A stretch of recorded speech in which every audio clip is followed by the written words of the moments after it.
Assalamualaikum warahmatullahi wabarakatuh.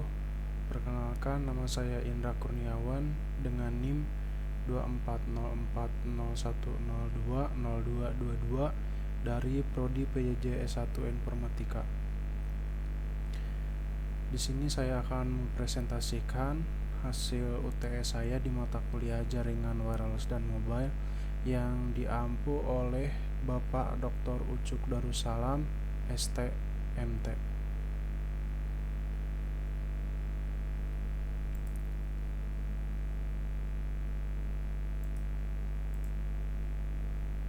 Untuk soal yang pertama, jelaskan prinsip komunikasi data dalam jaringan komputer berbasis wireless beserta kelebihan ataupun keunggulannya. Komunikasi data merupakan sebuah bentuk komunikasi yang berhubungan dengan transmisi atau perpindahan atau pengiriman sebuah informasi dalam bentuk data digital pada sebuah perangkat keras seperti komputer. Fungsi komunikasi data ini adalah sebagai alat yang mempermudah pengguna komputer tersebut untuk memindahkan sebuah data atau file melalui transmisi yang terhubung antara komputer A dengan komputer B atau komputer A dengan perangkat lainnya dalam bentuk data atau file digital.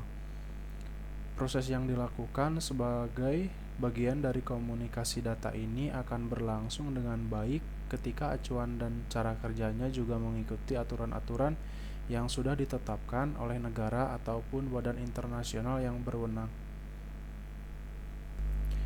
Proses umum komunikasi wireless yang pertama adalah konversi data digital menjadi sinyal. Data yang dikirimkan, sebagai contoh, teks, video, ataupun gambar, itu diubah menjadi sinyal analog oleh modulator dalam perangkat transmisi. Kemudian yang kedua, transmisi sinyal melalui udara.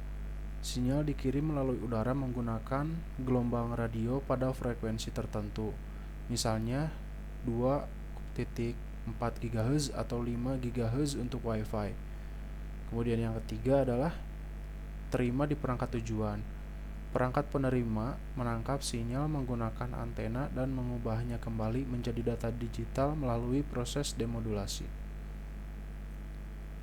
Beberapa contoh perangkat wireless: router Wi-Fi, smartphone, laptop, headphone Bluetooth, smartwatch, dan sensor IoT. Untuk kelebihannya, yang pertama ada di aksesibilitas. Kelebihan pertama dari jaringan internet wireless adalah kemudahan dalam mengakses internet. Kamu tidak perlu menggunakan kabel untuk bisa berkomunikasi jarak jauh lewat internet. Sebagai gantinya, cukup mengaktifkan koneksi Wi-Fi di perangkat dan menghubungkannya dengan jaringan. Kemudian yang kedua adalah proses instalasi yang mudah. Instalasi jaringan wireless relatif jauh lebih cepat dan mudah dibandingkan jaringan kabel. Tingkat keamanan saat proses pemasangan jaringan jadi lebih baik. Selain itu, pengaturan konfigurasi juga bisa kamu lakukan dengan gampang. Yang ketiga, jangkauan luas. Akan memperoleh keuntungan terkait jangkauan akses internet. Jaringan wireless dapat dengan mudah menjangkau tempat-tempat yang sulit untuk diakses dengan internet kabel. Kemudian yang keempat adalah fleksibilitas. Penggunaan jaringan internet dapat membantu para pengguna untuk bekerja secara fleksibel dari mana saja. Kamu bisa berinternet dimanapun dengan catatan masih berada dalam jangkauan Wi-Fi. Kemudian yang kelima adalah efisien. Jaringan wireless memberi kemudahan dalam proses transfer data. Komunikasi data secara wireless bisa berlangsung lebih cepat dan nyaman. Kemudian yang keenam adalah biaya terjangkau. Keuntungan yang terakhir adalah terkait biaya. Proses instalasi jaringan wireless tidak memerlukan biaya besar, sehingga relatif lebih terjangkau. Untuk kekurangannya adalah tingkat keamanan. Proses instalasi dan pemeliharaan jaringan wireless perlu menjadi perhatian serius. Kalau tak dilakukan dengan baik, jaringan internet tidak memiliki tingkat keamanan yang sangat rentan. Hacker dapat dengan mudah terhubung ke jaringan dan sekaligus mengambil berbagai data penting yang ada di dalamnya. Yang kedua, bandwidth yang terbatas. Dibandingkan dengan internet kabel, jaringan wireless punya kapasitas bandwidth relatif lebih kecil. Selain itu, bandwidth yang terbatas juga berpotensi dicuri oleh tetangga ketika jaringan tidak terlindungi oleh password yang kuat. Yang ketiga, kecepatan. Akan berhadapan pada tingkat kecepatan internet yang relatif lebih lambat dibanding internet kabel. Kecepatan transmisi data bergantung pada lokasi. Kalau memperoleh sinyal Wi-Fi yang kuat, kamu bisa menikmati akses internet secara nyaman. Situasi sebaliknya bakal terjadi kalau kamu mendapatkan sinyal Wi-Fi yang lemah. Kemudian, di biaya awal akan berhadapan pada tingkat kecepatan internet yang relatif lebih lambat dibanding internet kabel. Kecepatan transmisi data bergantung pada lokasi. Kalau memperoleh sinyal Wi-Fi yang kuat, kamu bisa menikmati akses internet secara nyaman. Situasi sebaliknya bakal terjadi kalau kamu mendapatkan sinyal Wi-Fi yang lemah. Kemudian rawan gangguan. Perlu waspada terhadap berbagai gangguan koneksi internet. Ada banyak faktor eksternal yang dapat berpengaruh pada kualitas jaringan internet, termasuk diantaranya adalah hujan badai, kabut, radiasi, dan semacamnya. Kemudian yang kedua, jelaskan permasalahan yang terjadi dalam transmisi data secara wireless berbasis transmisi gelombang elektromagnetik. Yang pertama, interferensi. Interferensi frekuensi ini terjadi ketika dua sinyal atau lebih menggunakan frekuensi yang sama atau berdekatan yang menyebabkan sinyal saling tumpang tindih. Kemudian, interferensi dari perangkat lain. Perangkat seperti oven microwave, perangkat Bluetooth, dan perangkat Wi-Fi lainnya dapat mengganggu sinyal. Kemudian interferensi alam, cuaca buruk seperti hujan, petir, dan benda langit misalnya matahari dapat mempengaruhi perambatan gelombang. Kemudian yang kedua, atenuasi atau lemahnya sinyal. Sinyal melemah seiring jarak karena hambatan udara, dinding, dan objek fisik. Frekuensi tinggi lebih rentan terhadap peredaman daripada frekuensi rendah. Kemudian multipath fading, sinyal memantul dari permukaan sebelum mencapai penerima yang menyebabkan penundaan dan interferensi yang merusak. Efek ini lebih terlihat di lingkungan perkotaan yang banyak rintangannya. Yang keempat, penundaan. Transmisi nirkabel umumnya memiliki latensi yang lebih tinggi daripada transmisi kabel karena proses penyandian, dekodean, dan jarak tempuh sinyal. Masalah ini penting untuk aplikasi waktu nyata, panggilan video, ataupun permainan. Bandwidth terbatas, spektrum frekuensi merupakan sumber daya yang terbatas, sehingga banyak perangkat bersaing untuk mendapatkan lebar pita yang sama. Kelebihan beban jaringan dapat mengurangi kecepatan transmisi. Yang keenam, risiko keamanan. Sinyal nirkabel rentan terhadap penyadapan dan serangan man-in-the-middle. Jaringan terbuka tidak terenkripsi yang mudah untuk dibajak. Yang ketiga, jelaskan metode pengiriman sinyal yang diterapkan dalam transmisi data secara wireless network. Yang pertama, berdasarkan arah komunikasi. Simplex, sinyal dikirim satu arah dari pengirim ke penerima. Contoh, siaran TV ataupun radio. B. Half duplex, komunikasi dua arah tetapi bergantian. Contoh, walkie-talkie, jaringan Wi-Fi, CSMA ataupun CA. Yang C, full duplex, komunikasi dua arah secara simultan. Contoh, telepon seluler 4G dan 5G menggunakan FDD, TDD, atau MIMO untuk isolasi sinyal. Berdasarkan teknik modulasi. Modulasi digunakan untuk membawa data gelombang pembawa atau carrier. Analog modulation.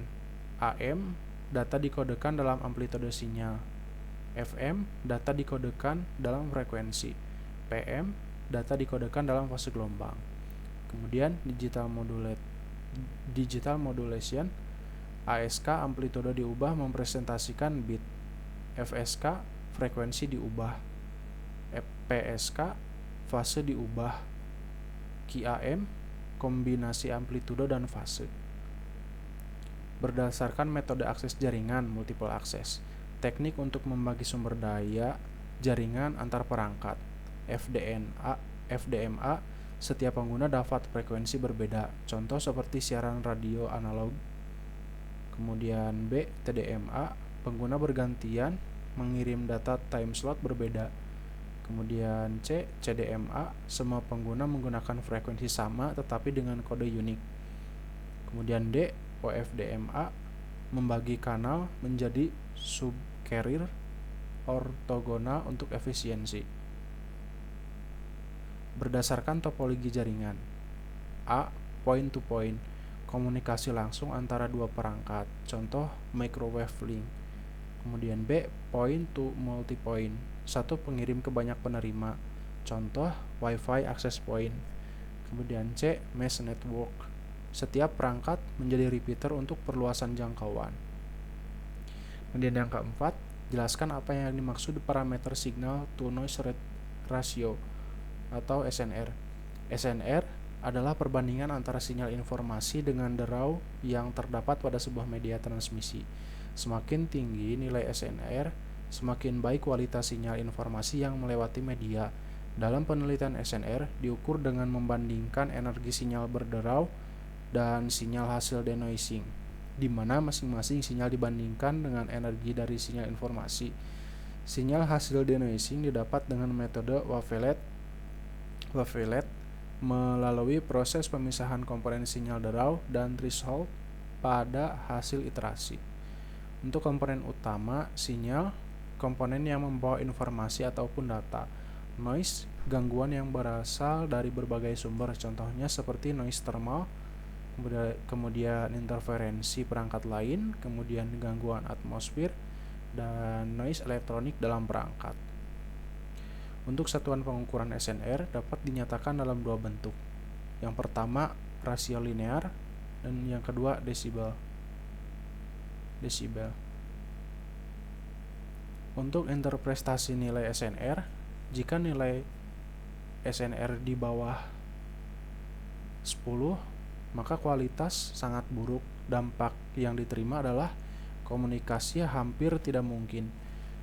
Kemudian untuk nilai 10-20 desibel itu kualitas sinyal buruk, kecepatan rendah, banyak error.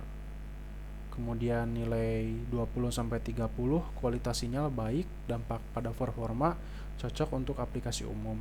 Kemudian di atas 30 sangat baik, performa optimal. Faktor yang mempengaruhi SNR, jarak transmisi. Semakin jauh SNR semakin turun. Lingkungan seperti dinding, penghalang fisik ataupun cuaca. Kemudian frekuensi operasi, frekuensi tinggi lebih rentan noise. Desain sistem, kualitas komponen elektronik.